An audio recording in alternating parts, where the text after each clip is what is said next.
Halo, perkenalkan saya Muhammad Rafli Rizky Wahyudi. Pada kesempatan kali ini saya akan membuat sebuah video praktikum dari mata kuliah pemrograman basis data untuk keperluan asesmen akhir semester. Di mana di sini diberikan 4 soal. Kita langsung ke soal pertama, di mana pertama kali kita harus membuat sebuah database, tabel, dan data dummy sebagai contoh supaya hasilnya nanti bisa terlihat.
Baiklah, database dan tabel yang diperlukan sudah selesai dibuat. Di mana di sini empat ada 4 tabel, yaitu tabel pelanggan, buku, pesanan, dan detail pesanan. Selain itu juga sudah dibuat untuk insert datanya sebagai dummy data supaya dapat melihat hasilnya nanti.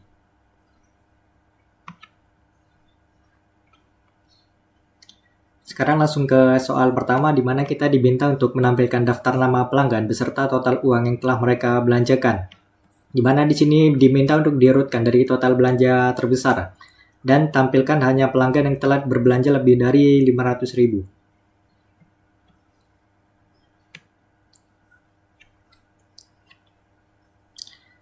Sini saya akan menggunakan perintah select.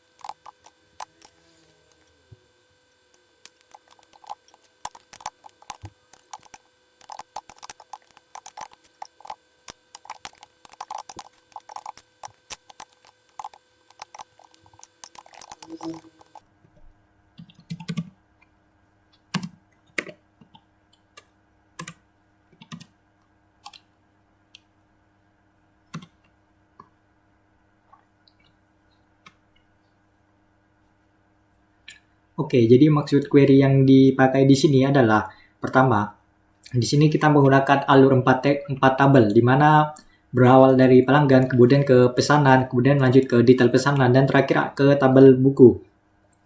Karena hanya ada di tabel buku, sedangkan jumlah beli itu ada di detail pesanan. Selain itu juga ada perintah sum, di mana untuk menghitung subtotal dari detailnya lalu menjumlahkannya per pelanggan. Kemudian juga di sini juga ada group by, di mana untuk mengelompokkan baris per pelanggan. Kemudian saya di sini juga menggunakan having untuk filter jumlah total subtotal tadi yang lebih dari 500.000. Kemudian kita lihat hasilnya.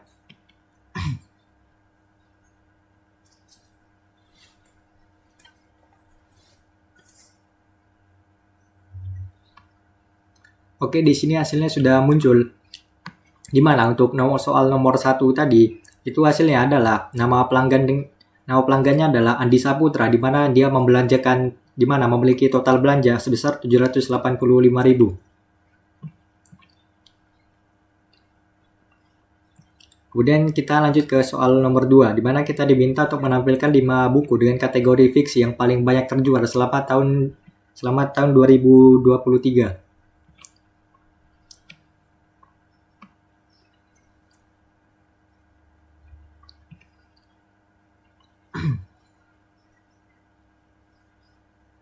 Di sini saya akan menggunakan perintah select lagi seperti sebelumnya.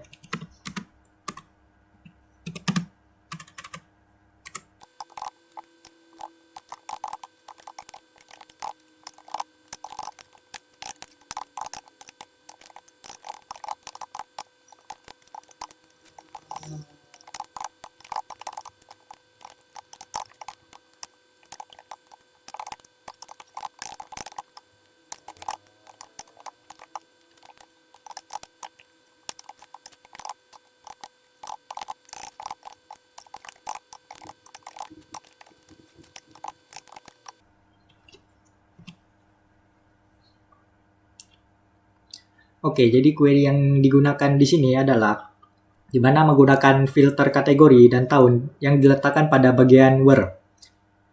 Di mana keduanya ini adalah kondisi pada data mentah per baris, bukan dari hasil agregasinya. Kemudian di sini ada untuk filter berdasarkan tahun, yaitu tahun mengambil pesanan dari tahun 2023. Kemudian juga ada perintah sum di atas, di mana untuk menjumlahkan seluruh unit buku yang sama yang terjual dalam berbagai transaksi pada tahun 2023. Dan terakhir ada perintah limit 5, di mana hanya membatasi hasil ke 5 buku terlaris saja. Kemudian kita klik dijalankan. Oke, query-nya sudah berhasil, di mana di sini terlihat ada 3 buku fiksi, yaitu Laskar Pelangi dengan total terjual adalah 7, kemudian ada Bumi Manusia dengan total terjual 2, dan terakhir ada Negeri Lima Wandara dengan total terjual adalah 2, sama seperti Bumi Manusia. Sekarang kita lanjut ke soal nomor 3, yaitu untuk menampilkan nama pelanggan yang tidak pernah melakukan pemesanan sama sekali.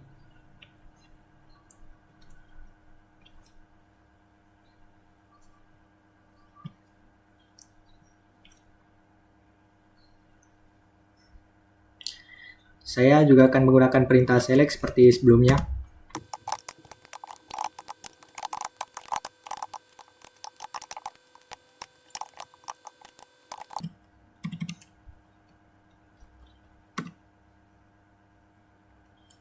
Oke, jadi pada query kali ini, saya menggunakan left join supaya pelanggan yang tidak punya pasangan baris di pesanan itu tetap ikut tampil dengan kolom hanya pesanan berisi nilai 0. Kemudian juga ada perintah where, di mana di sini untuk menyaring hanya baris yang memang tidak punya pesanan sama sekali. Kemudian kita klik jalankan.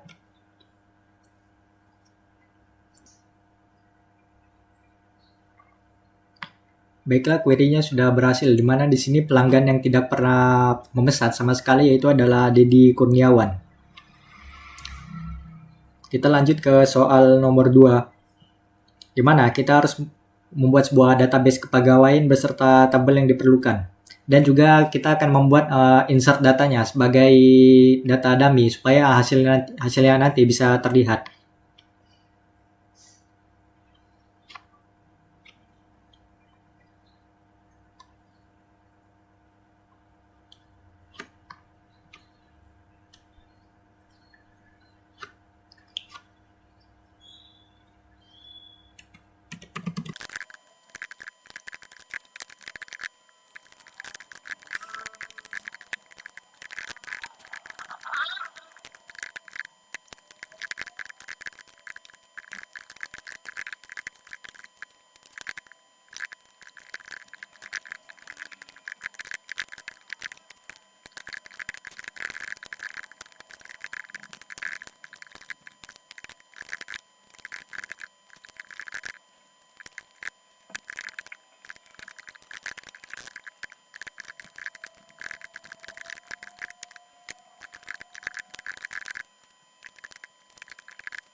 Oke, seperti yang terlihat bahwa query untuk DCL-nya sudah berhasil, di mana kita berhasil membuat sebuah database kepegawaian dengan tabel seperti tabel departemen, karyawan, proyek, dan tabel tugas.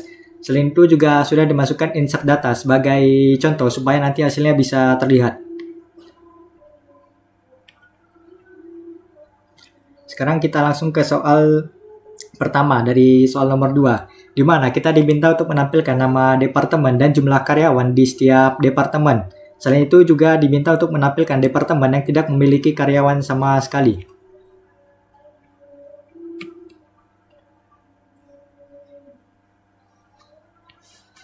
Seperti sebelumnya, saya akan menggunakan perintah select.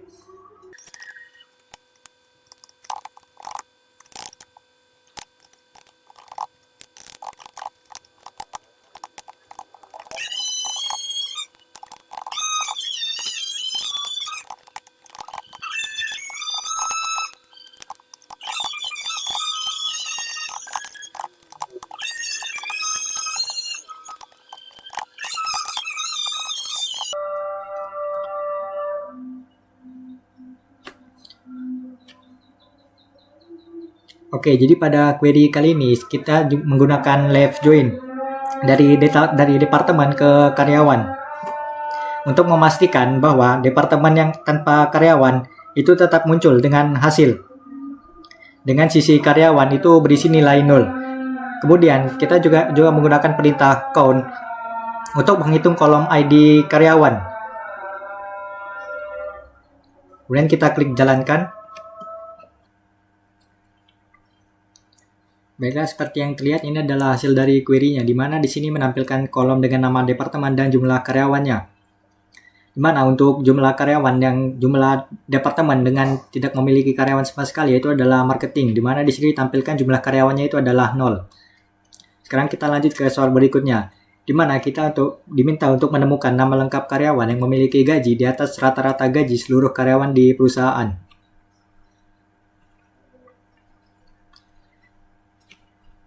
Sama seperti sebelumnya, kita akan menggunakan perintah select juga.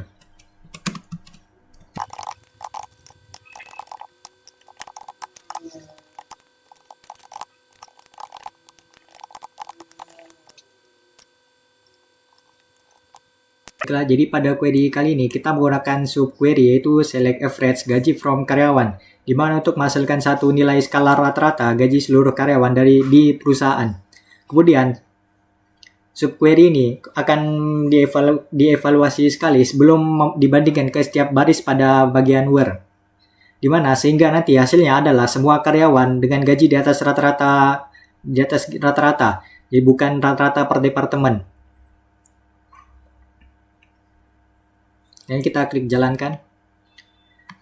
Maka di sini hasilnya adalah terdapat 2 karyawan, yaitu Dian Pratama dengan gaji 9 juta dan Sinta Amalia dengan gaji 7,5 juta. Selanjutnya kita ke soal nomor berikutnya, itu untuk menampilkan nama lengkap karyawan dari Departemen IT yang sedang tidak mengerjakan proyek apapun. Kita juga akan menggunakan perintah select lagi.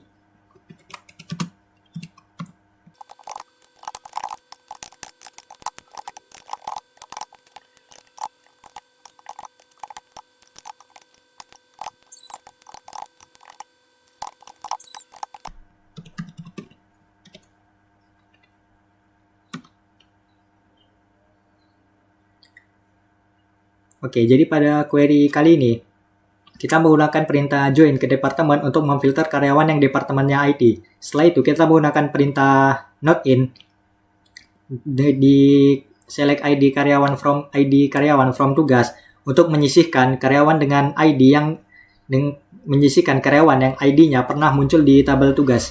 Kemudian kita klik jalankan. Maka terlihat hasilnya adalah nama lengkap, yaitu karyawan dengan nama lengkap Sinta Amalia, di mana namanya itu tidak tertera pada tabel tugas. Sekarang kita lanjut ke soal berikutnya, di mana kita seperti sebelumnya akan membuat sebuah database, tabel, dan contoh insert datanya, supaya nanti hasilnya bisa langsung terlihat.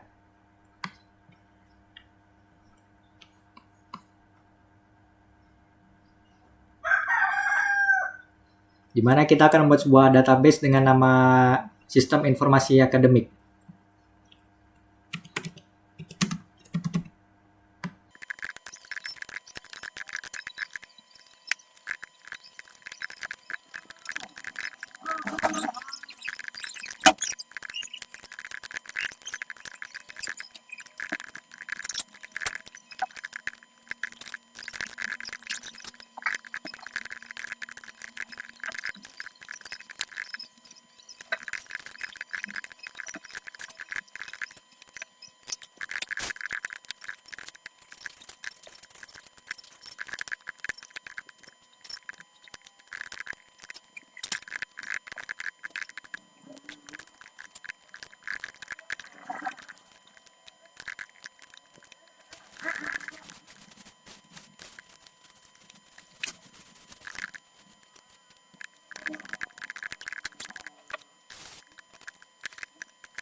Baiklah, kita sudah berhasil membuat sebuah database dengan nama SIA Kampus, kemudian tabel mahasiswa, mata kuliah, dan nilai. Kemudian kita juga membuat insert datanya supaya nanti hasilnya bisa terlihat saat melakukan uji coba.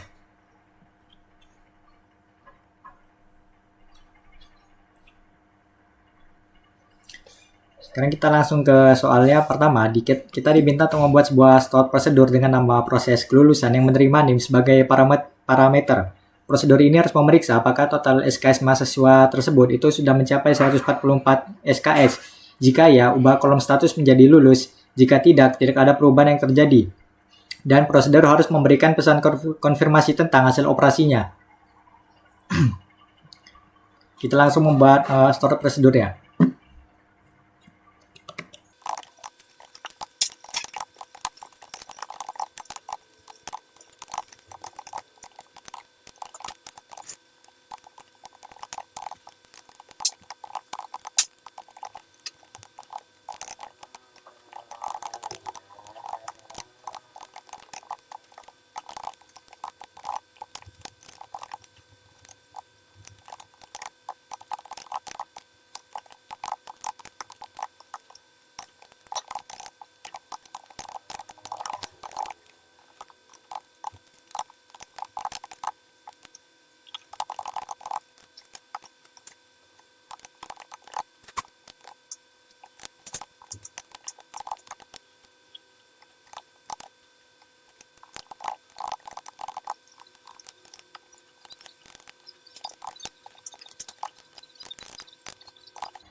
Oke, jadi ini adalah query untuk membuat stored prosedur dari proses kelulusan, di mana diawali dengan delimiter, kemudian kita mendeklarasikan variabel lokal untuk menampung nilai total SKS yang diambil dari tabel. Kemudian juga ada select into v total SKS, di mana akan mengisi variabel tersebut dari hasil query. Kemudian di sini juga ada logika if condition, di mana ini mengimplementasikan logika kondisional, di mana ubah status lulus apabila jika syarat SKS itu sudah terpenuhi, dan apabila tidak terpenuhi maka tidak ada update sama sekali. Dan select concat ini berfungsi untuk pesan di kedua cabang yang menghasilkan pesan konfirmasi sesuai dengan format yang disebutkan di soal.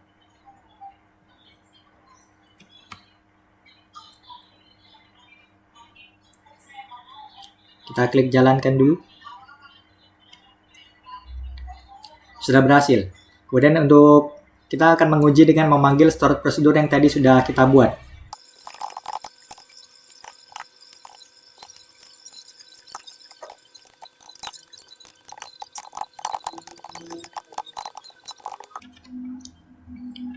Kemudian kita klik jalankan untuk memanggil prosedur yang sudah kita buat sebelumnya.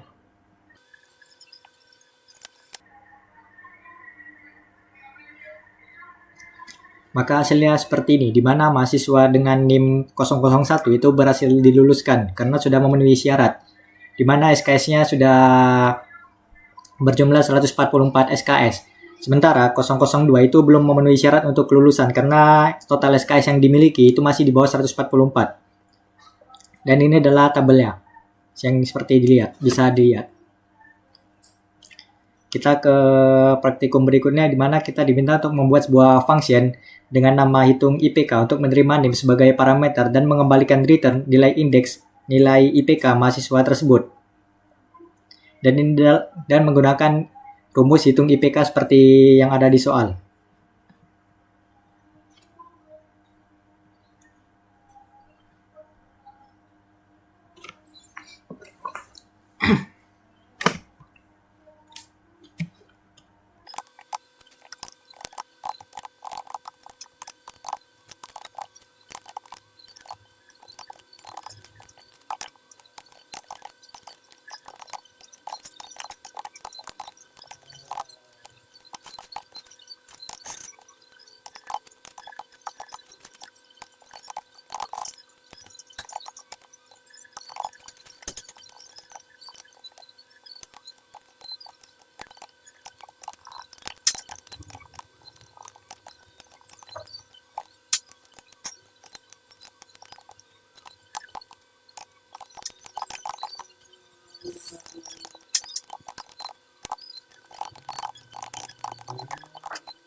Baiklah, ini adalah query yang dipakai untuk membuat functionnya.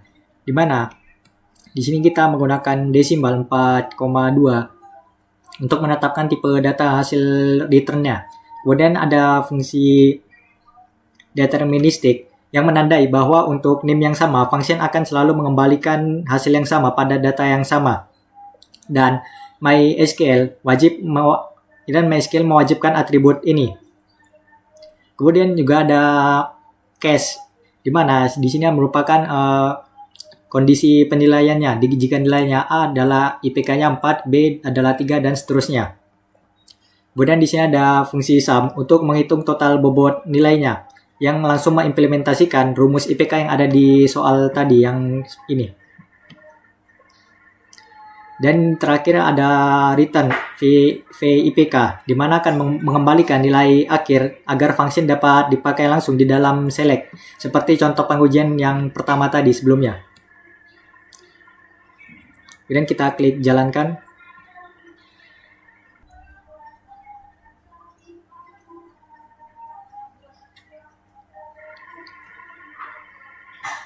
Baiklah, query-nya sudah berhasil.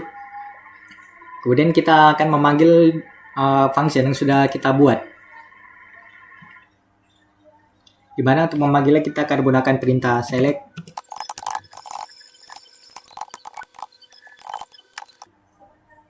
Dan kita klik jalankan untuk melihat hasilnya.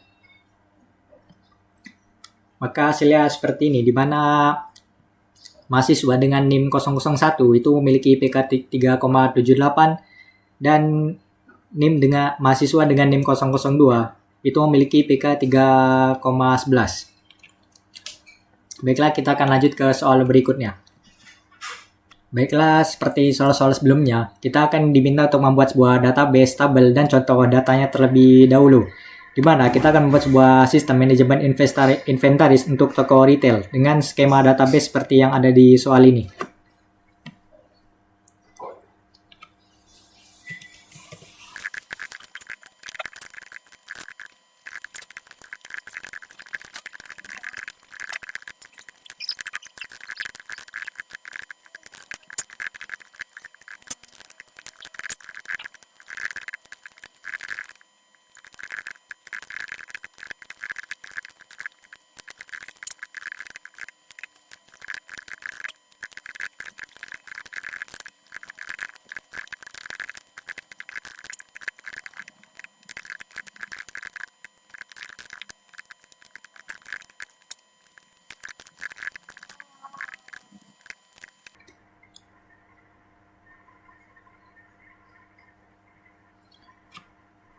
Baiklah, kita sudah berhasil membuat sebuah database inventaris toko dengan tabel seperti tabel produk, penjualan, detail penjualan, dan log stok rendah sesuai dengan yang ada di soal. Selain itu, untuk insert datanya juga sudah kita masukkan supaya nanti hasilnya bisa terlihat saat melakukan uji coba praktikum.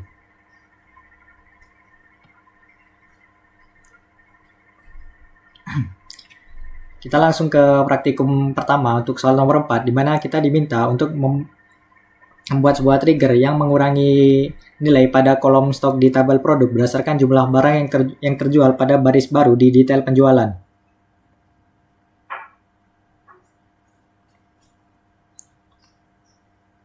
Dan selain itu, trigger tersebut setelah mengurangi stoknya, trigger harus memeriksa apakah sisa stok untuk produk tersebut kurang dari 10. Jika kurang dari 10, maka trigger harus memasukkan data baru ke dalam tabel log stok rendah yang berisi ID produk, sisa stok terakhir, dan waktu saat peringatan yang dibuat. Kita langsung membuat untuk triggernya.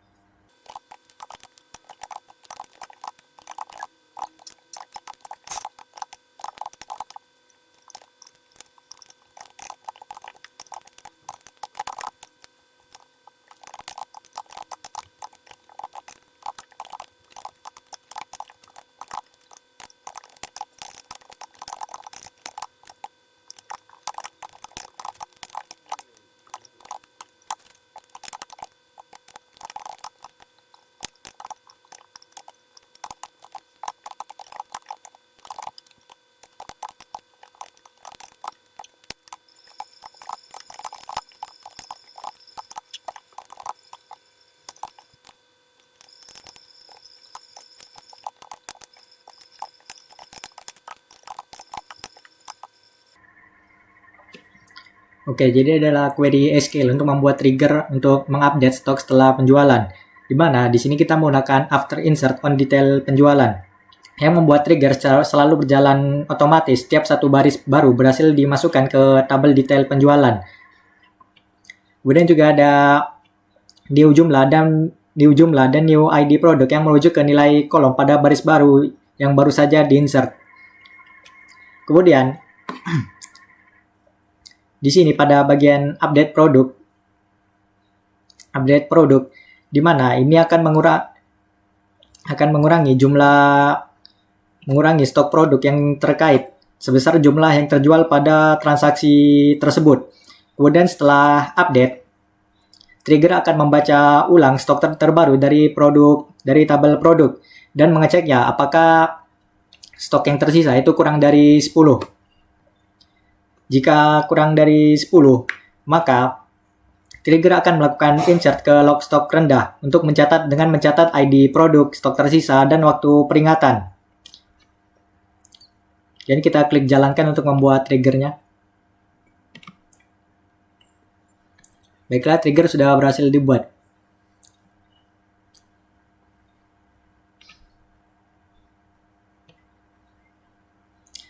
Sekarang kita akan melakukan uji coba terhadap triggernya.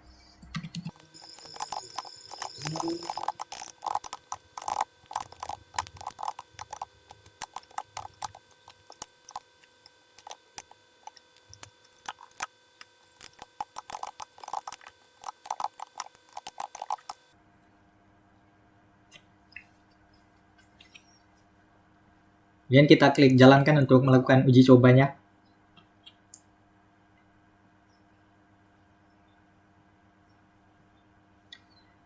Maka hasilnya seperti berikut.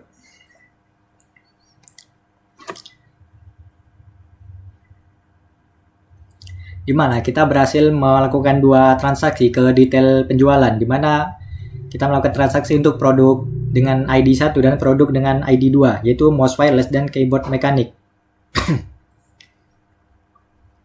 Kemudian seperti yang terlihat, di mana untuk ID produk 2 itu keyboard mekanik yang stok awalnya itu adalah 8. Kemudian karena kita insert di detail penjualan dengan jumlah 3, maka dia berkurang menjadi 5. Dan stok ini itu di bawah 10 sesuai dengan trigger yang kita buat.